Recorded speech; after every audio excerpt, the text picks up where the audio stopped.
អស្ចារ្យគ្រូបង្វឹក Cambo the Rapper ទាំង4រូបពួតដៃគ្នាចេញចម្រៀង rap បង្កើតប្រវត្តិសាស្ត្រថ្មីក្រោយដំណើរការប្រកួតកម្មវិធីប្រឡងចម្រៀង rap Cambo the Rapper អស់ជាច្រើនវគ្គពេលនេះគ្រូបង្វឹកទាំង4រូបនៃកម្មវិធី Cambo the Rapper បានពួតដៃគ្នាត្រៀមចេញបទចម្រៀងថ្មីរួមគ្នាជាលើកដំបូងដើម្បីបង្កើតប្រវត្តិសាស្ត្រថ្មីក្នុងវិស័យ rap តាមរយៈ tester ចម្រៀងដែលបង្ហាញពីការចាប់ដៃគ្នារវាងគ្រូបង្វឹកទាំង4រូបដែលមានកញ្ញាតនច័ន្ទសីមានិងលោក Cambo 3 ប្រឡានិងលោកសង្ហាដែលបានបង្ហោះនៅលើ page ផ្លូវការរបស់ Cambo Rapper កាលពីម្សិលមិញនេះបានធ្វើឲ្យទស្សនិកជនជាច្រើនចាប់អារម្មណ៍ទាំងបទចម្រៀងនិង style នៃការតុបតែងខ្លួនរបស់គ្រូបង្វឹកទាំង4រូបជាពិសេសវីដេអូចម្រៀងនេះមើលទៅពិតជាប្លែកភ្នែកនិងទាក់អារម្មណ៍ទស្សនិកជនខ្លាំងដោយម្នាក់ៗទន្ទឹមរង់ចាំមើលគ្រប់គ្នា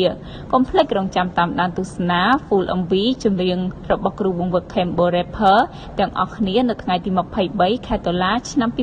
2025នាប៉ុន្មានថ្ងៃខាងមុខនេះថាតើនៅក្នុង MV ចម្រៀងនេះមានលក្ខណៈពិសេសនិងអស្ចារ្យដល់កម្រិតណាគួររំលឹកផងដែរថាផលិតកម្ម Galaxy Navatra បានបោះជំហានថ្មីមួយទៀតដោយបានផលិតកម្មវិធីប្រឡងចម្រៀងថ្មីមួយដោយខ្លួនឯងដែលមានឈ្មោះថា Cambo Rapper និងចូលរួមសហការឧបត្ថម្ភដោយក្រុមហ៊ុន Khmer Beverages បេក្ខជនដែលជាម្ចាស់ JLP និងក្លាយទៅជាតារាចម្រៀងកងត្រានៅក្នុងផលិតកម្ម Galaxy Navatra ផងដែរចំណែកឯប្រាក់រង្វាន់នោះមានរហូតដល់100 លានរៀលឯណោះ